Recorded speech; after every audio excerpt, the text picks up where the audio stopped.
ओशो की दृष्टि में 5 व्रत और 12 तप क्या हैं? ओशो ने तो बहुत विस्तार से चर्चा की है।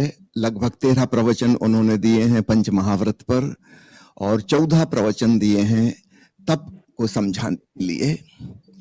ओशो की एक अद्भुत किताब है महावीर मेरी दृष्टि में। भगवान महावीर कहते हैं कि समस्त प्राणियों में मनुष्य का जीवन पाना कठिन है, दुर्लभ है। मनुष्य जीवन मिल जाए तो धर्म श्रवण कठिन है, बड़ी मुश्किल बात है, हमारे वश में नहीं है। बड़े संयोग बन पाए तो ही ऐसा हो पाता है। फिर तीसरी बात, धर्म की बात हम सुन भी लें, उस पर श्रद्धा आए, भरोसा आए, ये और कठिन।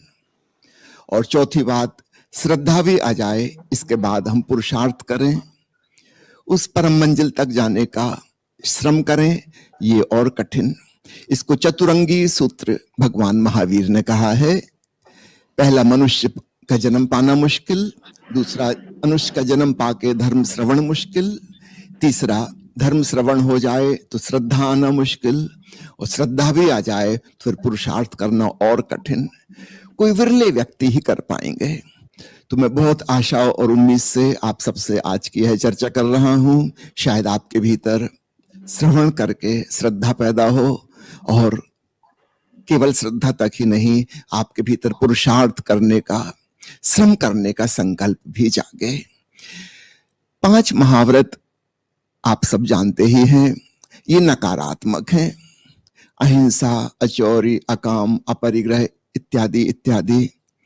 साधना के 2 हिस्से होते हैं, एक नेगेटिव पक्ष होता है और एक पॉजिटिव पक्ष होता है।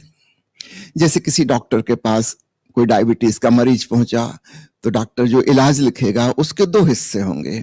एक होगा पॉजिटिव पक्ष कि आपको ये गोली खानी है, ये इंजेक्शन लगाना है, क्या करना है। और एक पक्ष होगा क्या क्या नहीं करना है, कि आपको आइसक्रीम नहीं खानी है, मिठाइयां नहीं खानी है, ज्यादा कार्बोहाइड्रेट वाले खाने नहीं खाने हैं। एक नकारात्मक पक्ष है डोंट्स और एक पॉजिटिव पक्ष है डूज। ठीक इसी प्रकार आध्यात्मिक साधना के भी 2 हिस्से हैं, क्या क्या नहीं होना चाहिए, जिसको हम कहते हैं परहेज, और क्या होना चाहिए। तो जिनको हम 5 महाव्रत कहते हैं, इसमें से प्रथम 4 जो हैं वे नकारात्मक हैं। हिंसा नहीं, परिग्रह नहीं, चोरी नहीं, कामना नहीं। पॉजिटिव क्या है, करना क्या है, प्रमाद को तोड़ना है। अप्रमाद अर्थात जागरण, होश, ध्यान को साधना है। एक समझ, एक डीप अंडरस्टैंडिंग विकसित करनी है। तो एक एक करके हम इन 5 को समझते हैं। सबसे पहला, अहिंसा। साधारण रूप से हम जिसको अहिंसा समझते हैं वो तो बड़ी स्थूल बातें हैं। किसी को नुकसान नहीं पहुंचाना, किसी को दुख ना देना। चोरी से हम जो समझते हैं किसी की वस्तु या धन या सामान उठा लेना। लेकिन याद रखिए, ये वाली बातें तो समाज, नियम, कानून, संविधान, कोर्ट कचहरी उसके क्षेत्र में आती हैं। कोई किसी को मारेगा, ये कोर्ट कचहरी का मामला है।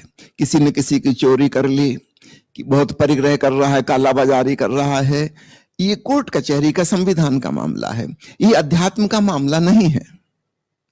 अगर हमने अहिंसा, अचौरी, अपरिग्रह को इतनी साधारण सी बात समझा तो हम गहरे अर्थ से चूक जाएंगे। तो मैं आपको थोड़ा सा इशारा करता हूं, जैसा कि ओशो ने समझाया है, वह गहरा अर्थ, आध्यात्मिक अर्थ क्या है। वो कौन सी हिंसा है जो कानून की पकड़ में नहीं आती। 2 प्रकार की हिंसाएं हम कर रहे हैं।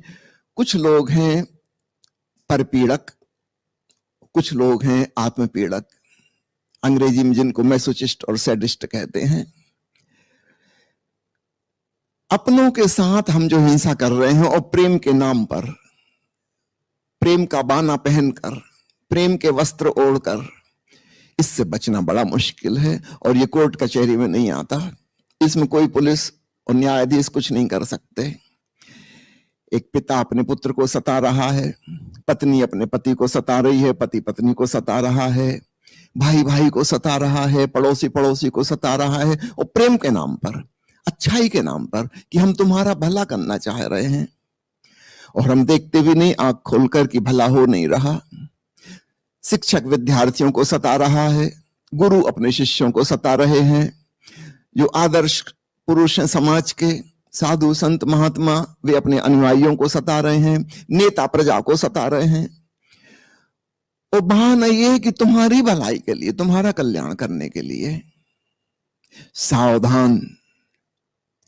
वो तो हम जागरूक होकर अपने भीतर देखेंगे, तब हमें ख्याल आएगा कि अरे मैं दूसरों को तंग कर रहा हूं, दूसरों के साथ हिंसा कर रहा हूं, वो भी बड़े सुंदर कवच ओढ़ के, प्रेम के नाम पर। हम भी आत्म प्रवंचना में पड़ जाते हैं। दूसरे तो धोखे में आते ही आते हैं, हम खुद भी धोखे में आ जाते हैं। जिस व्यक्ति को आध्यात्मिक साधना करनी है और अहिंसा को साधना है, उसे सतर्क होना होगा, गौर से देखना होगा, अपने भीतर टटोलना होगा कि मैं जो कह रहा हूं, जो कर रहा हूं, वह वास्तव में प्रेम करुणापूर्ण है या दूसरे को मैं सताने का मजा ले रहा हूं। और आप हैरान होंगे, हम सब एक दूसरे को सता रहे हैं। हम जिसे परिवार कहते हैं, वो परस्पर एक दूसरे के सताने वाले लोगों का समूह है। सावधान। इस सूक्ष्म हिंसा से सावधान होना पड़ेगा, केवल आपको। इसमें बाहर से कोई कुछ नहीं कर सकता, संविधान को इससे कोई मतलब नहीं है, नियम कानून इसमें बीच में नहीं आते। ये कोर्ट कचहरी का मामला नहीं है, अध्यात्म का मामला है। अपराध और पाप का भेद समझ लीजिए। अपराध वो है जो कानून के खिलाफ है और जो कोर्ट कचहरी के क्षेत्र में आता है। धर्म उसकी बात नहीं करता, धर्म पाप की बात करता है। पाप वह जो अत्यंत सूक्ष्म है। आप ही सतर्क होंगे तो पकड़ पाएंगे, वरना नहीं, कभी नहीं पकड़ पाएंगे। और समाज को उससे कुछ लेना देना नहीं, वो उनके क्षेत्र की बात नहीं है। एक दूसरे प्रकार की हिंसा है जिसको हम कहें आत्म पीड़ा, अपने आप को सताना। अक्सर हम जिन्हें साधु, सन्यासी, महात्मा, पादरी इत्यादि कहते हैं, तथाकथित धार्मिक लोग, सो कॉल्ड रिलीजियस पीपुल, ये अपने आप को सताने में लग जाते हैं। हम इन्हें तपस्वी कहते हैं। ये वही हिंसक लोग हैं। अब इन्होंने अपने को सताना शुरू कर दिया, और नेचुरली हैं तो ये मेंटली सिक, मानसिक रूप से रुग्ण हैं, लेकिन समाज इनको बहुत सम्मान देता है, इज्जत और आदर करता है।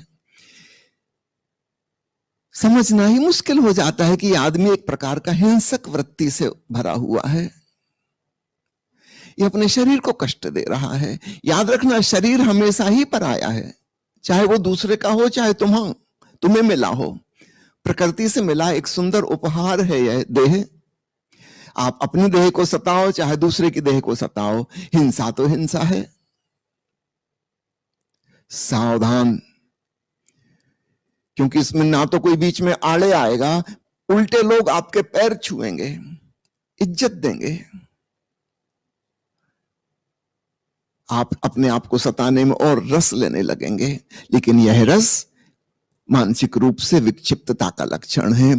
तो अहिंसा के मामले में इन दो बातों को खूब अच्छे से समझना। एक गृहस्थ की हिंसा है, एक संन्यास्त की हिंसा है। एक परपीड़ा में मजा लेता है, प्रेम के नाम पर सताता है। दूसरा त्याग और तपस्या के नाम पे अपने आप को सताता है। लेकिन किसी को भी सताओ, सताना तो सताना है। दूसरी बात परिग्रह। परिग्रह से सामान्यतः हम समझते हैं वस्तुओं का, सामानों का, धन पैसे का इकट्ठा करना। निश्चित रूप से वस्तुएं उपयोगी हैं, काम की हैं। मैं जिस परिग्रह की ओर इशारा कर रहा हूं, वो संग्रह करने की वृत्ति नहीं, बल्कि मालकियत की भावना है। ये जरा सूक्ष्म बात है। आप बाहर से सामान इकट्ठा कर रहे हैं, वो एक गौण बात है। भीतर पजेसिवनेस, पकड़। क्यों हम पकड़ना चाहते हैं? चाहे वो धन पैसा हो कि पद प्रतिष्ठा हो कि लोग, केवल वस्तुओं को ही नहीं व्यक्तियों को भी हम पकड़ना चाहते हैं, उन पे भी जंजीर बांध देते हैं। क्यों दूसरे का मालिक बनने में हमें इतना रस है? पति शब्द का अर्थ ही होता है स्वामी, मालिक। अपनी पत्नी को जिसने बिल्कुल पैर की जूती बना लिया, फिर पत्नियां भी बदला लेंगी, वो सूक्ष्म तरीकों से दूसरे प्रकार से पति को जोरू का गुलाम बना लेंगी। हम व्यक्तियों का भी परिग्रह कर रहे हैं, हम उनको भी वस्तुओं में कन्वर्ट कर लेते हैं, उनका भी हम उपयोग करते हैं। वस्तुएं तो उपयोग के लिए हैं, व्यक्ति प्रेम करने के लिए हैं। हम उल्टा करते हैं, वस्तुओं से हम प्रेम करते हैं, व्यक्तियों को हम वस्तुओं जैसा उपयोग करते हैं। जहां जहां यूटिलिटेरियन एटीट्यूड आ गया, खूब अच्छे से समझ लेना, हम व्यक्ति से व्यक्ति जैसा व्यवहार नहीं कर रहे हैं, हम उसे गुलाम बनाने की कोशिश में हैं। और मजा यह है कि जैसे ही वह हमारा गुलाम बन जाता है, हमारा सारा रस उसमें खत्म हो जाता है। जब तक एक युवक युवती की शादी नहीं हुई थी, वे एक दूसरे के प्रेमी प्रेमिका थे, बड़ा रस था। जिस दिन वो पति पत्नी बन जाते हैं, विवाह हो जाता है, उस दिन सारा रस खत्म हो जाता है। जब तक दूसरा स्वतंत्र था, उसकी स्वतंत्र चेतना में रस था, उसके साथ होने में सुख था। जब आपने पजेस कर लिया, अपने घर की एक सजावटी वस्तु बना लिया उसको, सारा रस खत्म हो गया। बड़ा कंट्राडिक्शन है। जब हम परिग्रह कर लेंगे तो हमारा रस खत्म हो जाएगा, जब तक परिग्रह नहीं हुआ है तब तक हम उसके पीछे दीवाने रहेंगे। और याद रखना, जब हम व्यक्तियों को परतंत्र करते हैं, यह परतंत्रता हमेशा दो ही तरफा होती है, एक तरफा नहीं हो सकती। एक गुरु अपने शिष्यों को परतंत्र कर रहा है, उनको आदेश और निर्देश दे रहा है। याद रखना, शिष्य भी उस पर थोप रहे हैं कि तुम्हें कैसा होना होगा, तब हम तुम्हें आदर और इज्जत देंगे। ये मुफ्त में इज्जत नहीं मिलेगी, उनकी अपनी शर्तें हैं, दोनों तरफ से शर्तें हैं। सावधान, इस प्रकार तो बात नहीं बनेगी, यह तो परिग्रह हो गया। हम क्यों परिग्रह करना चाहते हैं, इस बात को थोड़ा समझिए। क्योंकि हमें भीतर रिक्तता का एहसास होता है।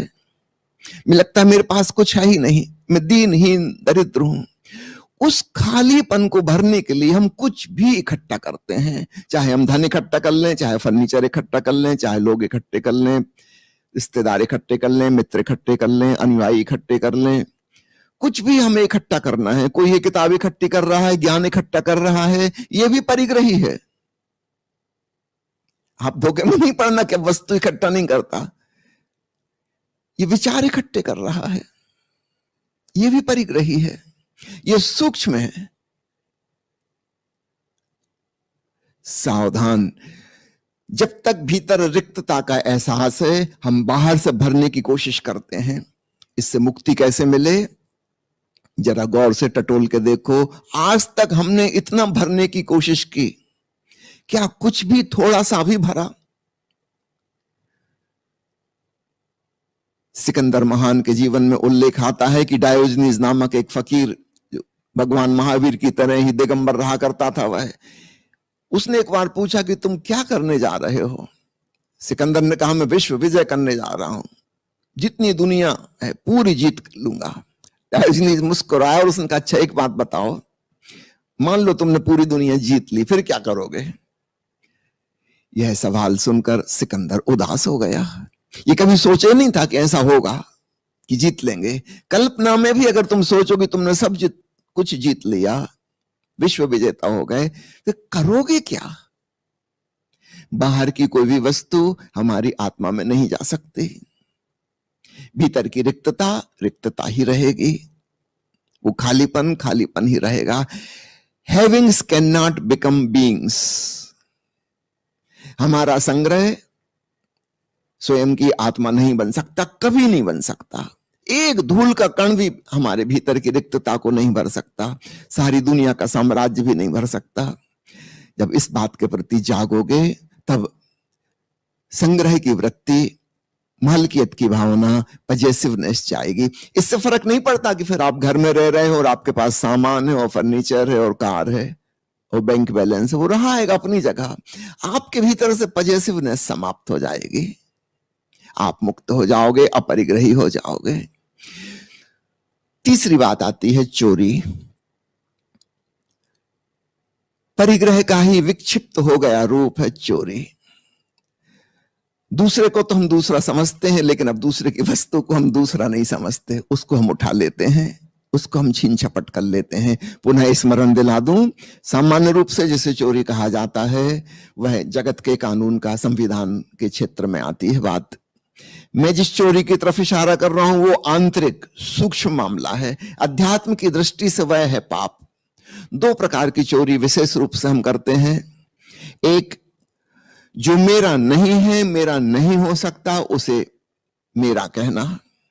यह तन मेरा नहीं है, मेरा नहीं हो सकता, इसके साथ जो आइडेंटिफिकेशन है, मैं इसको मेरा शरीर कहने लगता हूं, ये चोरी हो गई। ये दूसरे की चीज है, यह पंच तत्वों से मिलकर बना है, यह मेरा नहीं है, यह आत्मा का नहीं है, नहीं हो सकता। ठीक है, कुछ समय के लिए, थोड़े दिनों के लिए आत्मा इसका उपयोग कर रही है, ये छूट जाएगा। इसी प्रकार मन में जो विचार इकट्ठे किए हैं, धारणाएं और फिलॉसफी इकट्ठी की हैं, वो भी मेरी नहीं है, सब पराई हैं, उधार हैं, दूसरों से सीखी हैं। जब मैं जन्मा था मुझे भाषा ही नहीं आती थी, शब्द ही नहीं आते थे, विचार कहां से आएंगे?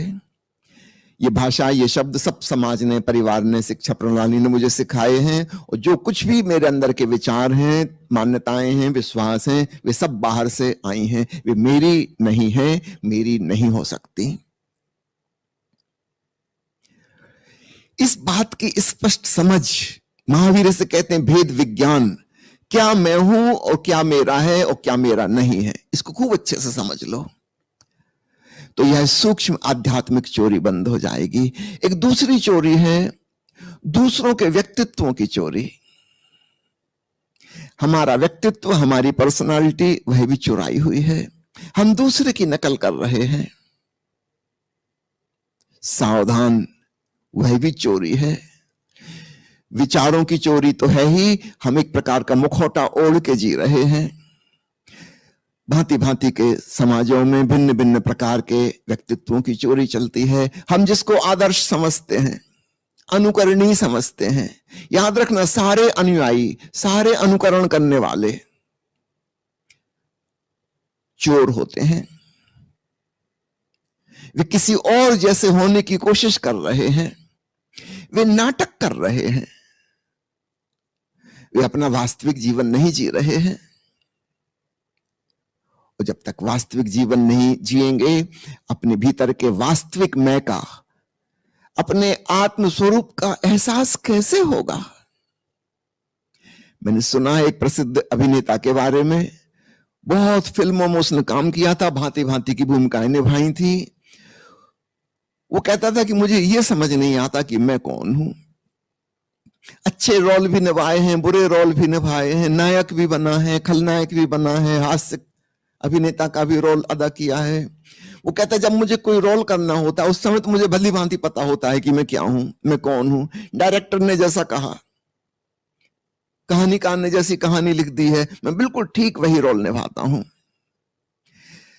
लेकिन शूटिंग के सीन से जब बाहर निकलता हूं, अपने घर आता हूं, फिर मुझे समझ में नहीं आता कि मैं कौन हूं। इतने नाटक कर चुका। उस अभिनेता को जो हो रहा है, अपने वास्तविक स्वरूप को भूल गया। हम सबको भी वही हो रहा है, हमें अपनी आत्मा का एहसास नहीं है, हम बस एक नाटक कर रहे हैं। पत्नी के सामने पति एक ढंग का नाटक कर रहा है, मालिक के सामने दूसरे प्रकार का नाटक कर रहा है, नौकर के सामने तीसरे प्रकार का नाटक कर रहा है, संतान के आगे चौथे प्रकार का नाटक कर रहा है, दोस्त के आगे दूसरे प्रकार का नाटक कर रहा है। बस नाटक ही नाटक है, झूठ ही झूठ। आपने कभी सोचा नहीं होगा कि आपका व्यक्तित्व झूठा है, बिल्कुल झूठा है। और हमारे पास एक व्यक्तित्व नहीं, कई व्यक्तित्व, हम फटाफट बदलते रहते हैं जब जैसी जरूरत पड़े। मैंने सुना है मुल्ला नसरुद्दीन के बारे में, उसकी दो प्रेमिकाएं थीं और दोनों को एक दूसरे का पता नहीं था। संयोग की बात, एक बार दोनों की मुलाकात हो गई और जब नसरुद्दीन की चर्चा छिड़ी तब सारा भेद खुल गया। वो दोनों को धोखा दे रहा था। दोनों नसरुद्दीन के पास पहुंची और पूछा कि बताओ, हम दोनों में से ज्यादा सुंदर कौन है? तुम मुझसे भी कहते हो कि विश्व की सबसे सुंदर स्त्री हो और इससे भी कहते हो। बेईमान, पाखंडी। नसरुद्दीन का बिल्कुल बेईमान नहीं, तुम दोनों एक दूसरे से बढ़ के सुंदर हो। चालाकी, कूटनीति, राजनीति, तुम दोनों एक दूसरे से बढ़ के सुंदर हो। हमारा सारा जीवन बस इस प्रकार के झूठे मुखौटों से भरा पड़ा है। ऐसे नहीं सोचना कि रावण ही दशानन था, 10 सिर थे उसके। हमारे पास 10 से भी ज्यादा चेहरे हैं और हमें बदलने में क्षण भर भी नहीं लगता। मालिक अपने सबऑर्डिनेट को डांट रहा है ऑफिस में और बॉस के सामने सबऑर्डिनेट पूंछ हिला रहा है, यस सर कह रहा। भीतर से दिल हो रहा कि इसकी गर्दन दबा दें, उतार के 2 जूते मारे, लेकिन ऐसा नहीं करेगा। एक दूसरा मुखौटा वो पेश कर रहा है। नौकरी खतरे में पड़ जाएगी वरना।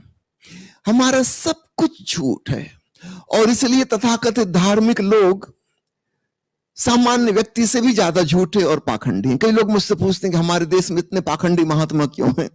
महात्मा होने का ही मतलब पाखंड है। ऊपर ऊपर से धर्म का आवरण, भीतर भीतर अधर्म। उस भीतर के अधर्म का क्या करोगे? प्रकृति ने जो भावनाएं तुमको दी हैं उनका क्या करोगे?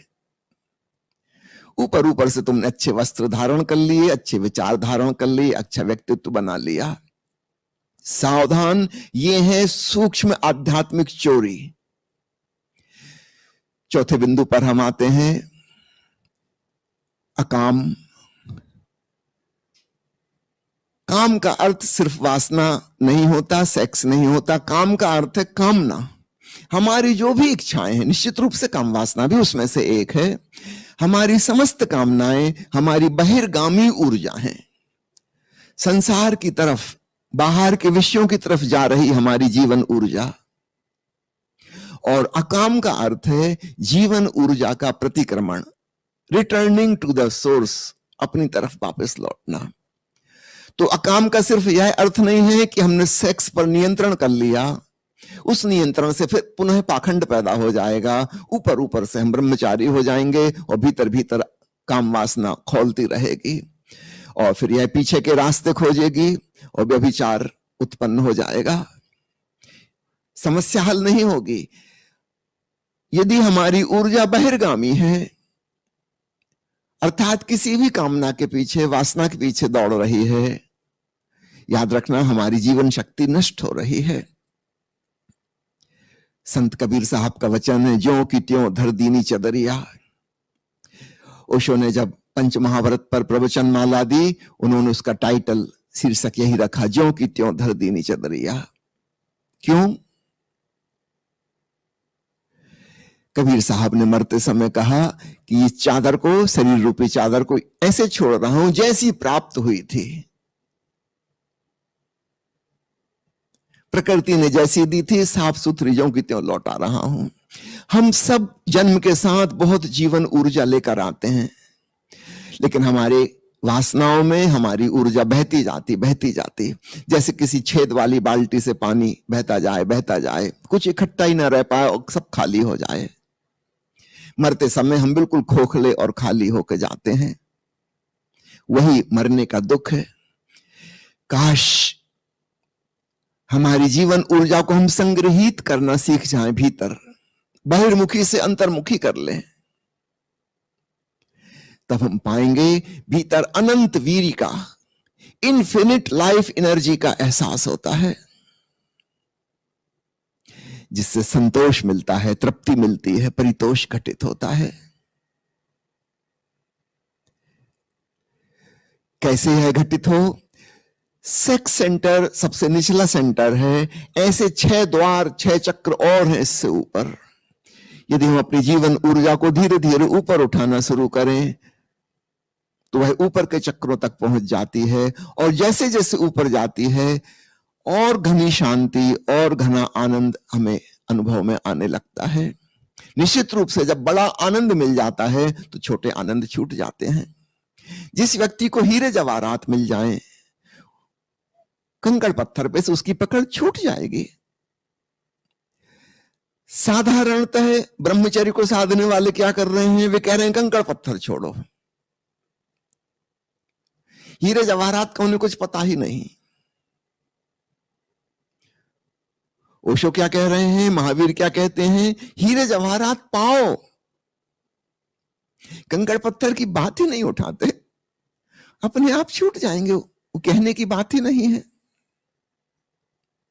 बेहतर कुछ मिल जाए तो जो निम्नतर है वह छूट जाता है। जब हमारी जीवन का ऊर्ध्वगमन होता है, अपने भीतर आरोहण होता है, महा आनंद के द्वार खुल जाते हैं। छोटे से क्षणिक सुख के पीछे फिर कौन भागता है? तो नीचे के केंद्र से लड़ना नहीं है, ऊपर के केंद्रों की ओर जीवन ऊर्जा की गति करनी है। यह है अकाम, यह है वास्तविक ब्रह्मचर्य की तलाश। सेक्स से लड़ना नहीं, दमन नहीं करना, उस ऊर्जा को उच्चतर आयामों में, हायर डायमेंशंस में गति करानी है। और इसके 3 उपाय ओशो ने कहे हैं। पहला उपाय, पल पल जिए। हमारी सारी कामनाएं भविष्य केंद्रित होती हैं। यदि हम वर्तमान के पास तो निश्चित रूप से भविष्य की आकांक्षा समाप्त हो जाएगी। इस क्षण का मजा लें, live in the present moment. अभी आप मुझे सुन रहे हैं तो बस सुने, भूल जाए सारे संसार को। इतनी भी कामना ना रहे कि इसको सुनने से क्या होगा, बस सुने। ठीक ऐसे ही हर चीज, जब स्नान कर रहे हैं तो केवल स्नान, जब भोजन कर रहे हैं तो केवल भोजन, जब मित्र से बातचीत कर रहे हैं तो केवल बातचीत। जिस क्षण जो हो रहा है पूरी तरह उसी में सजग और संवेदनशील, और आप पाएंगे कामना समाप्त होने लगी। क्योंकि कामना हमेशा भविष्य केंद्रित होती, फ्यूचर ओरिएंटेड। दूसरा पॉइंट ओशो कहते हैं, सृजनात्मक बनो, बी क्रिएटिव। सृजन और निर्माण में फर्क समझ लेना।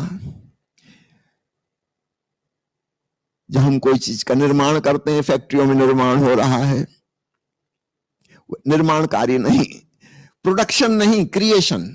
क्रिएशन का अर्थ है ऐसा काम जिसको करने में मजा आ रहा है। जरूरी नहीं कि इससे कोई लाभ होगा, लाभ का सवाल ही नहीं, लोभ और लालच की बात ही नहीं। अभी इसी क्षण में मजा आ रहा है।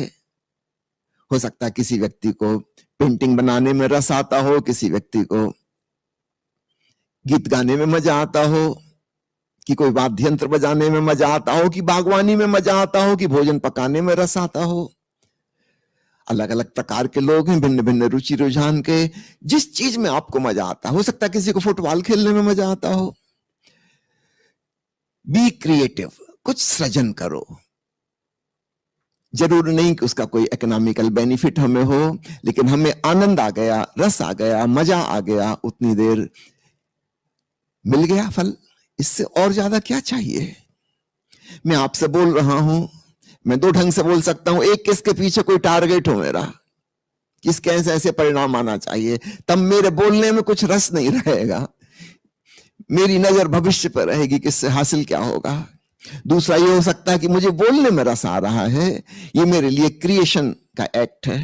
I am just enjoying it, communicating with you. भविष्य का इसमें कुछ भी नहीं है।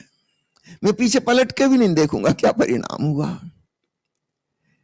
कई बार लोग मुझसे कहते हैं कुछ फीडबैक ले लीजिए। मैं कहता हूं फीडबैक से कुछ मुझे कुछ लेना देना नहीं, मुझे जिसमें मजा आता था मैंने वो कर लिया।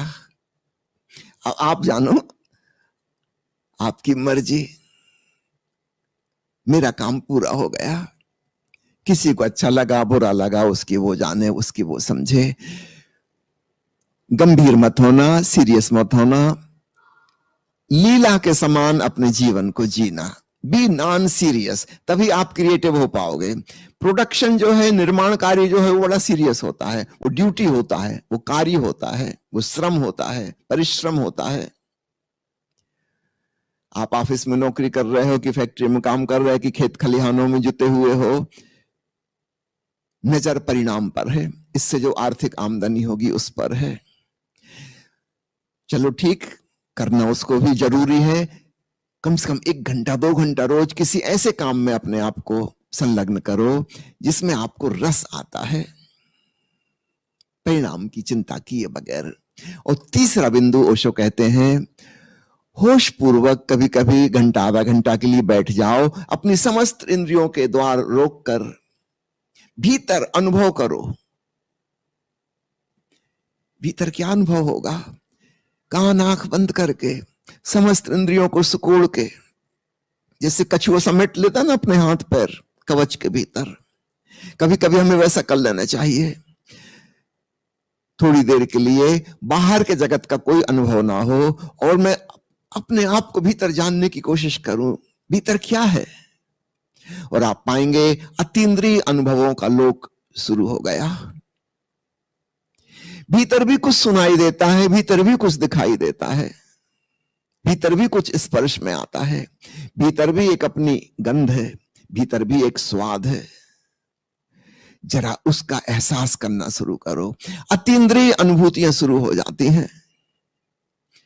और तब हम पाते हैं कि बाहर के जगत के अनुभव फीके पड़ने लगे, अब भीतर कुछ हीरे जवाहरात मिलने लगे और उनकी तुलना में सापेक्ष रिलेटिवली बाहर के अनुभवों में हमारा रस नहीं रहा। ऐसा नहीं कि हमने बाहर की चीजों को त्याग दिया, हमें उससे और सुंदर और बेहतर कुछ मिल गया। बाहर की चीजें फीकी पड़ गई, वो हो ना हो अब उससे उतना फर्क नहीं पड़ता। इस चीज को ऐसा समझना। तो ये हुई 4 बातें, चारों नकारात्मक हैं। क्या क्या नहीं होना चाहिए? हिंसा ना हो, परिग्रह ना हो, चोरी ना हो, कामना ना हो। लेकिन ये हो कैसे? 5वां सूत्र अप्रमाद, वह असली बात है साधने की। अप्रमाद यानी जागरण, जहां प्रमाद नहीं, मूर्छा नहीं, बेहोशी नहीं। हम सब एक प्रकार की आध्यात्मिक बेहोशी में जी रहे हैं, एक स्पिरिचुअल स्लीप। ऊपर ऊपर से जागे जागे नजर आते हैं, वो हमारी जागरूकता बस काम चलाऊ है, दैनंदिन के क्रियाकलाप हम कर लेते हैं। भीतर एक तंद्रा हमें घेरे हुए है, वह तंद्रा टूटे। हमारे मन का एक छोटा सा हिस्सा जागा हुआ है, जिसे मनोवैज्ञानिक कहते हैं कॉन्शियस माइंड। ये लगभग 10-12% है बस। बहुत बड़ा हिस्सा अवचेतन मन, सबकॉन्शियस माइंड है, करीब करीब 88 से लेकर 90% तक। जब तक हम परिपूर्ण जागरूक ना हो जाएं, शुरुआत के जो 4 व्रत हैं ये फलित नहीं हो सकते। अहिंसा, अकाम, अपरिग्रह, अचोरी को ऐसा समझना ये फूल हैं। अप्रमाद मूल है, जड़। इस जड़ में खाद पानी सींचेंगे तो यह वृक्ष बड़ा होगा और फूल आएंगे, फल आएंगे। सीधा फल को प्राप्त नहीं कर सकते। अब समझना धार्मिक व्यक्ति पाखंडी क्यों हो जाता है। यदि उसने मूल में खाद पानी नहीं दिया तो वो नकली फल, प्लास्टिक के फूल पेड़ पे लगाएगा दूसरों को धोखा देने के लिए। ऊपर ऊपर से वो अहिंसक होने की, अपरिग्रही होने की, ब्रह्मचारी होने की,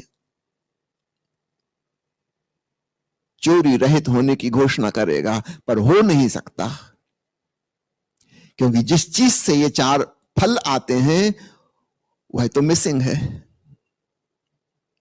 ध्यान की साधना, अप्रमाद यानी ध्यान की साधना, ध्यान को अपने भीतर स्वयं की तरफ लगाना, अपने भीतर मुड़ना।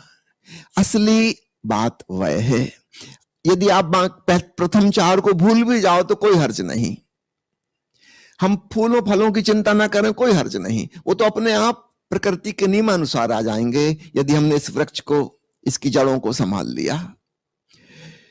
इसलिए अगर आप 5 बातें बहुत ज्यादा लगती हैं, कृपा करके 4 को छोड़ दो, वो हमारी चिंता का विषय नहीं है। असली बात बस एक है, अप्रमाद अर्थात मेडिटेशन, जागरण, होश। हमारे छोटे से छोटे कर्म में होश कैसे आ जाए।